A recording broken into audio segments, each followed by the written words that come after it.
Hey, hey, hey, welcome to Games Vitae. My name's Maj. Today we are continuing our top 100 games of 2025. Before we get started, make sure you like, subscribe, hit the notification button, and share this channel with your friends. All right, today we are doing numbers 30 through 21. 30 through 21, we are coming to the end of this, I swear. Let's see, where should we get started? Let's start with 30. Number 30 is Scythe. Scythe is a game for 1 to 5 players in the base game, and I believe if you get the expansion Invaders from Afar, it goes up to 7, maybe? I don't know. I don't have that expansion.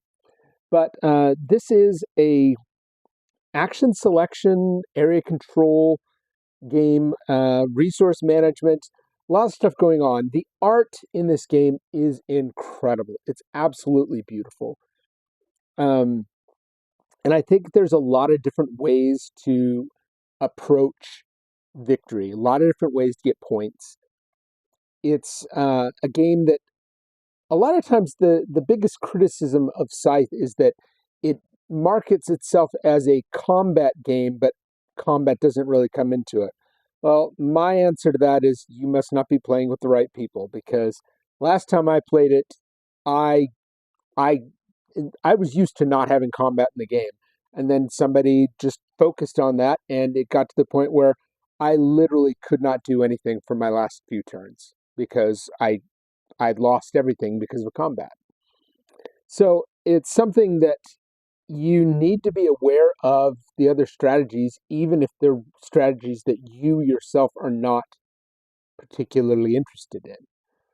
I wouldn't say that I'm not interested in combat. It's just I'd never really played with somebody who went with that strategy.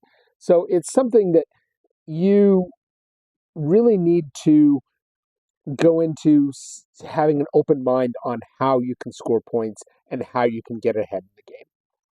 I think that the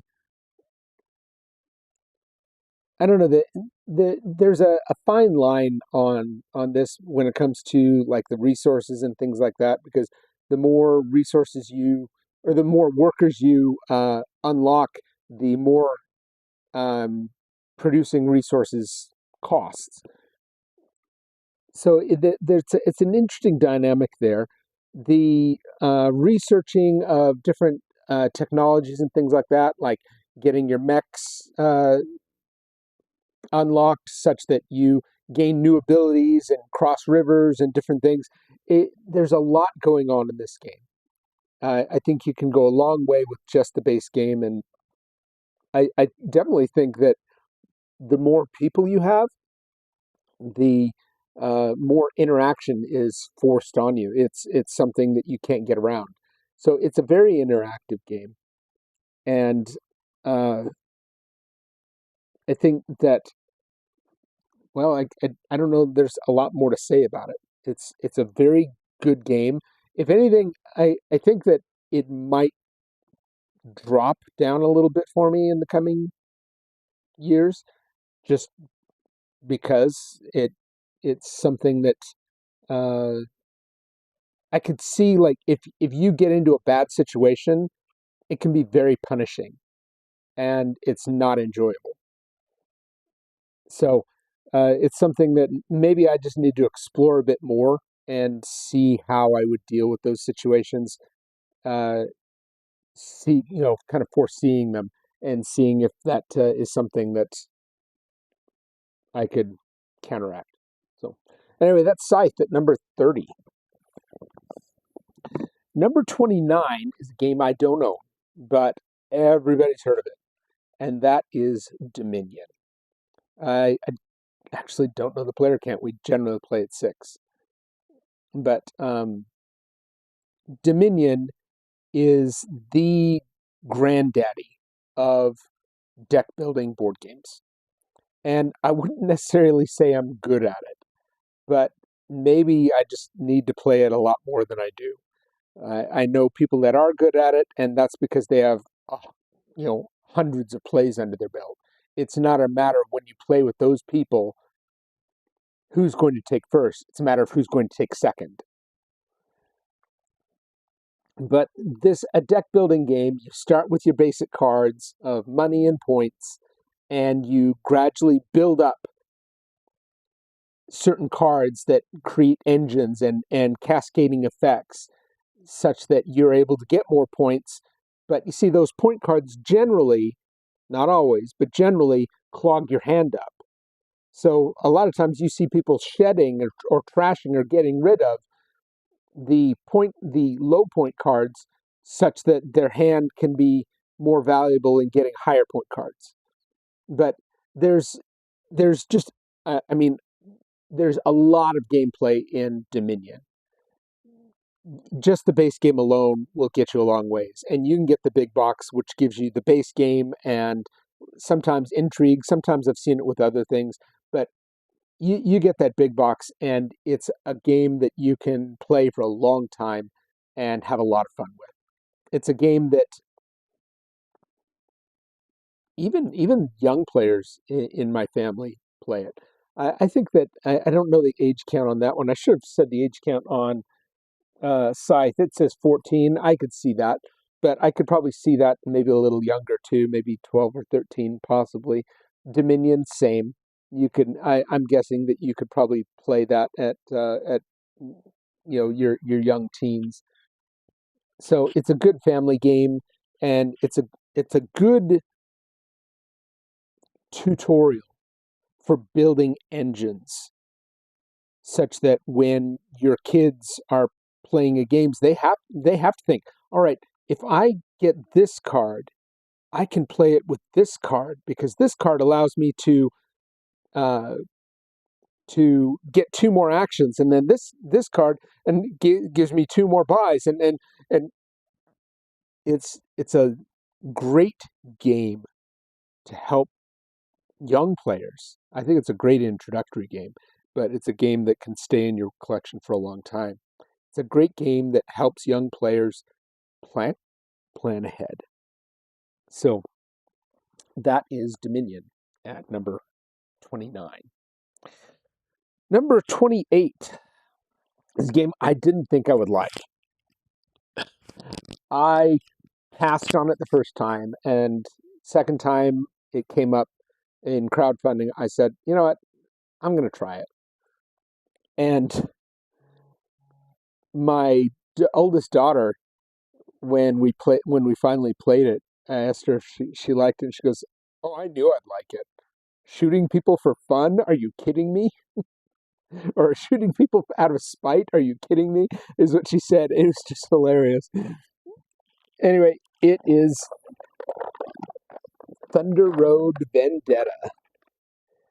Thunder Road Vendetta is a uh, a revamping of a game called Thunder Road from like back in the 80s or 90s.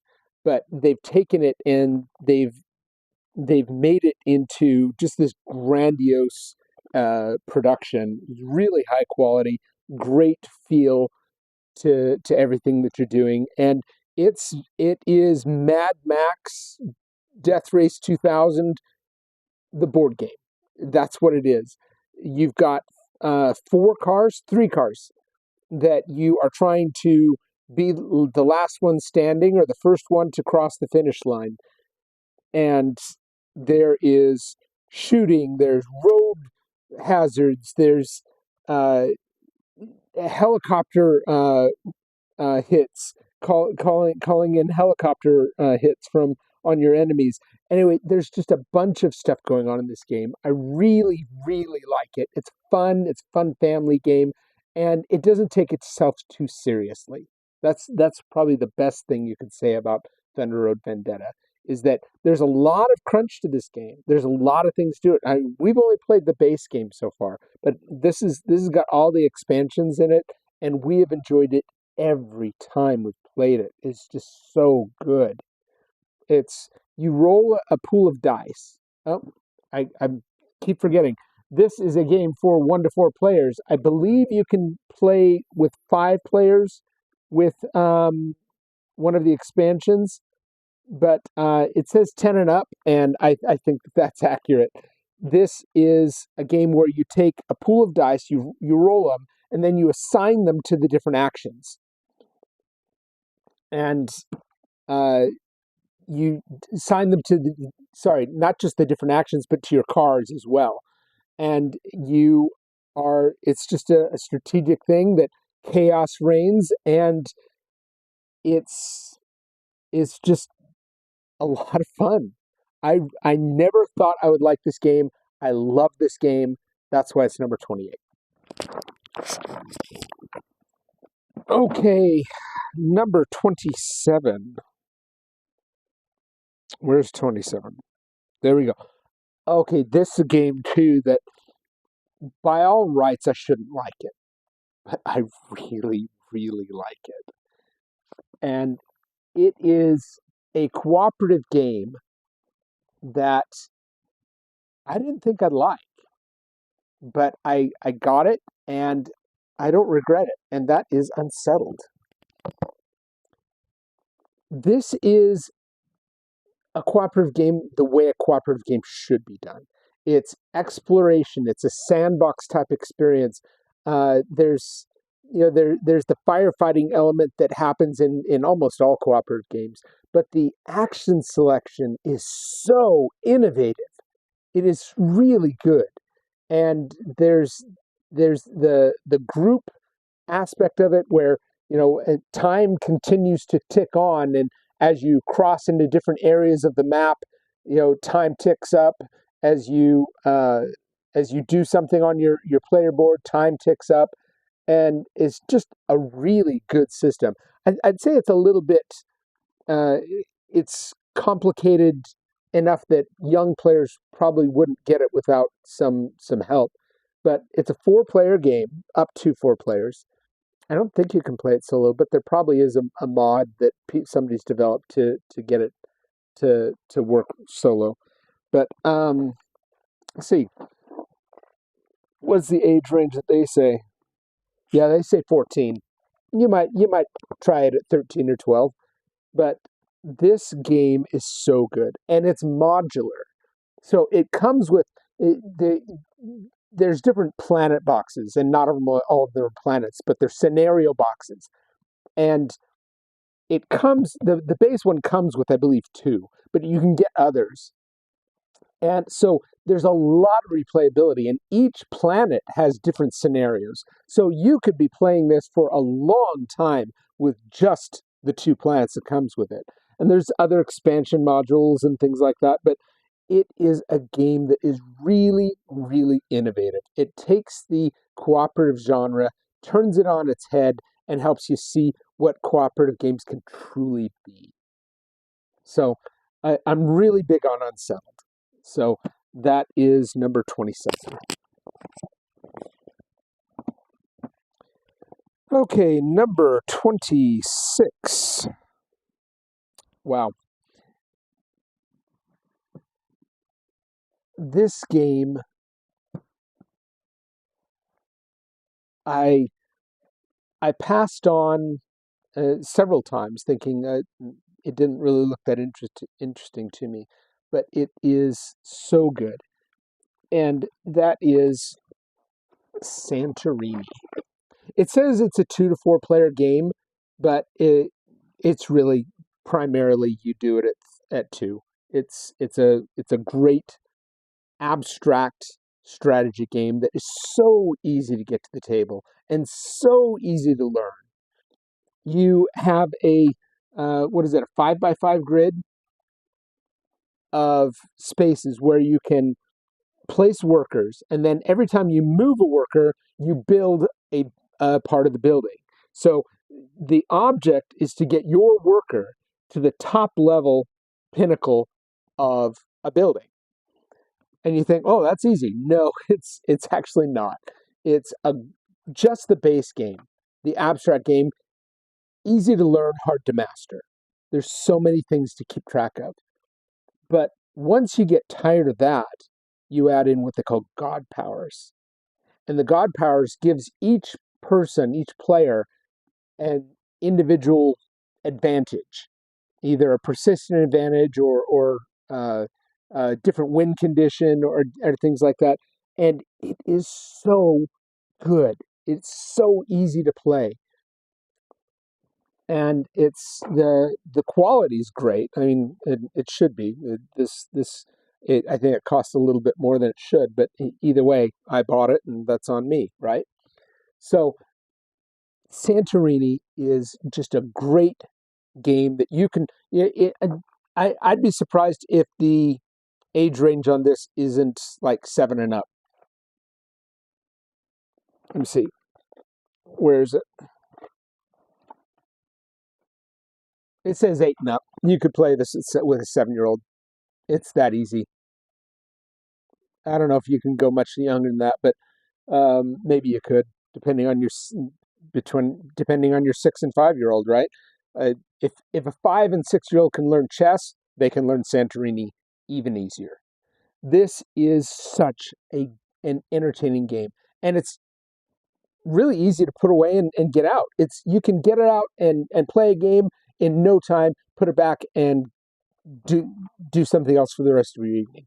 It's just a really good strategic, abstract game that you can teach in 5 minutes. So that is number 26. 26?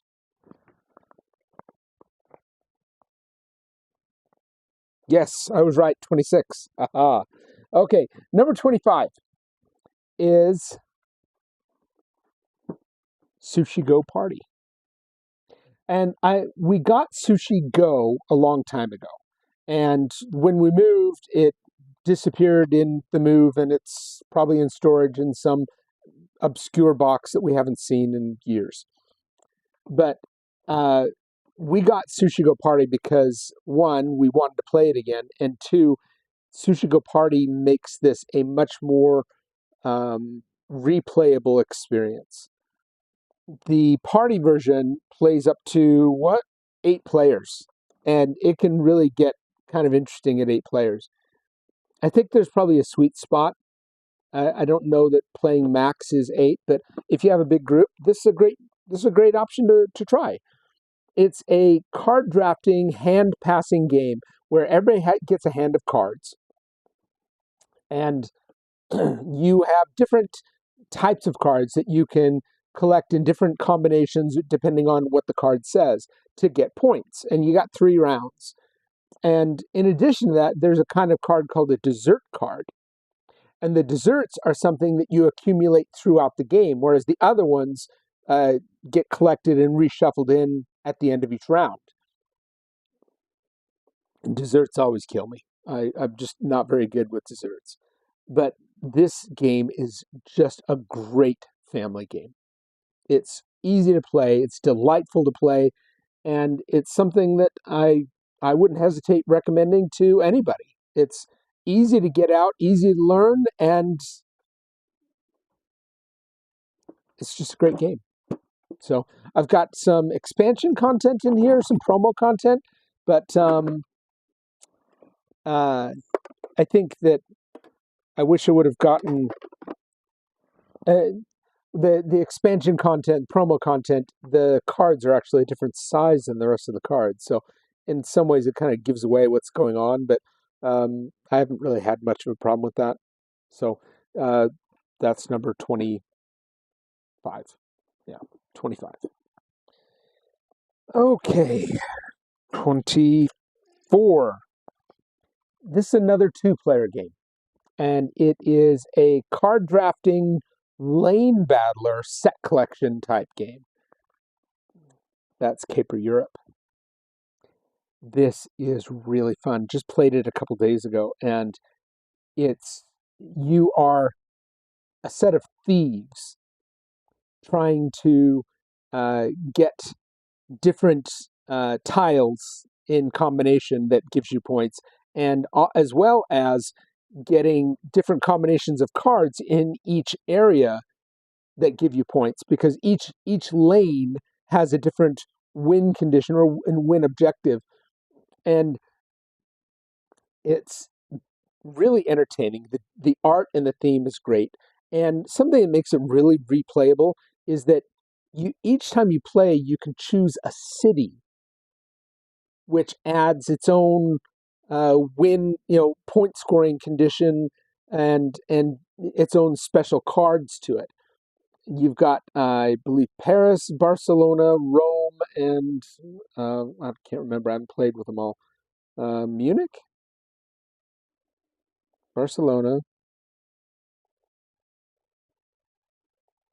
Yeah, I can't remember now. But anyway, this is really fun to play as a couple. It's I'd say the rule book is probably less than adequate. I think that the rule book could have been much more streamlined and better edited. But the age range is 10 and up. 10 and up. I think that you could probably play it a little bit younger, but not much, just because I don't know, maybe it's just complex enough that I don't know. You could probably maybe play with 8 or 9, but it's a really good set collection card drafting game that has you drafting thieves and equipment. It goes back and forth, and the thieves have certain scoring criteria, and the equipment either has scoring criteria also or contributes to the scoring criterias that are there. So it's a great game to play. And again, it plays really quick. I believe you can get a game done in less than half an hour, depending on how quickly you play. But it's a game that, as a couple, we have a lot of fun with. So that is number 24. Okay, number 23. Number 23 is In the Hall of the Mountain King. We had the Fall of the Mountain King in a previous video. This is still number one of that genre, of that series of games. It is for 1 to 4 players, and no, not 1 to 4, 2 to 5 players. And it says 12 and up. I can see that. There's enough complexity in this that I think that you go much younger than 12, you're going to be constantly explaining things. But in this game, you are trolls reclaiming your mountain home after it had been taken over by gnomes. And you take resources from the trolls in your troll moot. So every time you add a troll to your troll moot, you can activate the trolls that's under. So it's a cascading effect. And the higher level trolls you get, the better resources you get. And as you get these resources, you can use them to create tunnels. And as you create tunnels, you cover up different icons on the board, which give you resources or special things, and that can help you continue to build resources and do things, as well as activate spells that give you special abilities. It's just a really good game. The production is really astounding. I like this because especially the activation of your trolls that gives you resources is really, really clever. One thing too, though, is that when you activate your trolls can only hold the things that are on it. So if you don't use the resources on those trolls before you activate it again, you don't get to activate that troll. You can only activate the trolls whose resources are clear of what they produce. So this game it makes me want to put it on the table right now. I really like it. I think it's really underrated. I don't understand why more people don't talk about it. It's got a lot going on, and I think there's some really good replayability here. So, and I also like the fact that it goes up to 5 players. You got one side of the board that's like 2 to 3, and the other side is 4 to 5 players. So it scales well, and there's a lot of variability in how you place the scoring. The scoring is kind of programmable, so to speak. And that's just kind of an overhead view.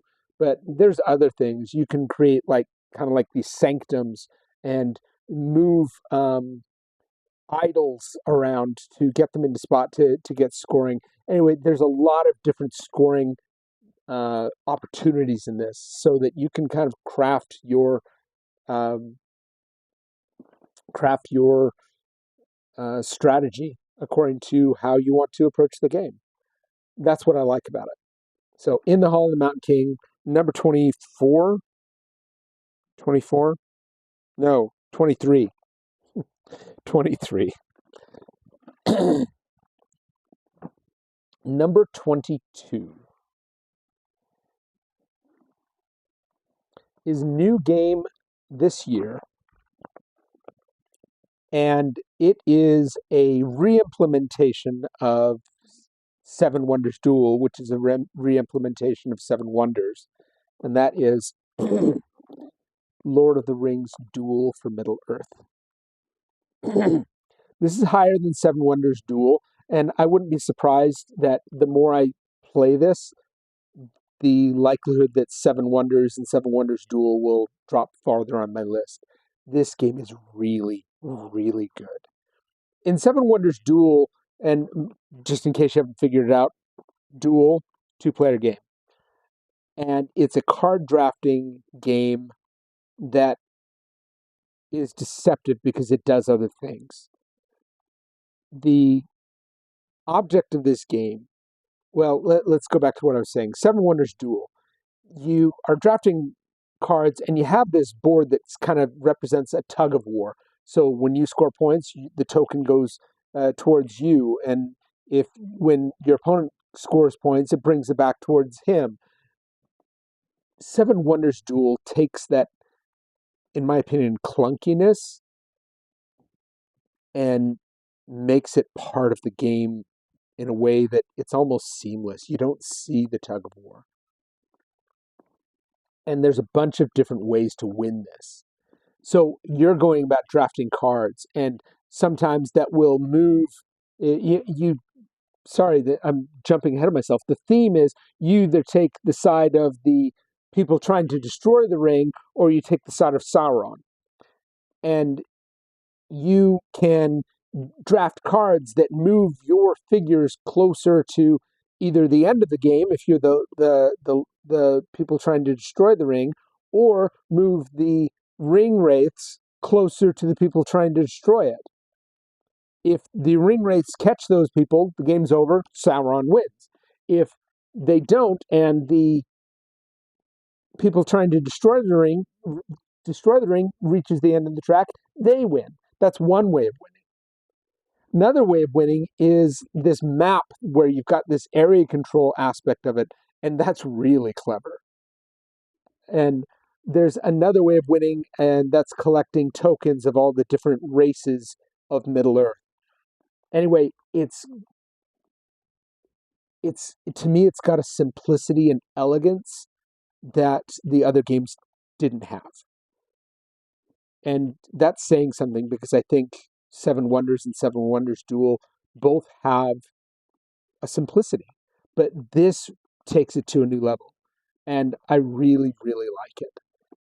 It's something that is currently, I think, like the top family game in the world, which, considering it's a two-player game, that's pretty good. So, Seven Wonders re-implemented as the Lord of the Rings Duel for Middle-earth. Fantastic get. I can't recommend it enough. And number 21. Oh, there's one thing about Seven Wonders Duel for Middle-earth. The insert, just me holding it like this, everything's coming out of the insert. It's a great insert in the sense that everything has its place, but it doesn't keep things in its place. If you stand it up, it's gone. I'm already seeing box lift because everything's come out of its place. Okay, so last one is a game that is a huge family favorite, and we've We've played the expansions once. I think it is 1 to 6 players. Let me see. Where is it? Where does it say? There we go. Yeah, no, 1 to 5 players. And ages 10 and up, you could probably play it with a little bit younger with the right guidance. But that is Canvas.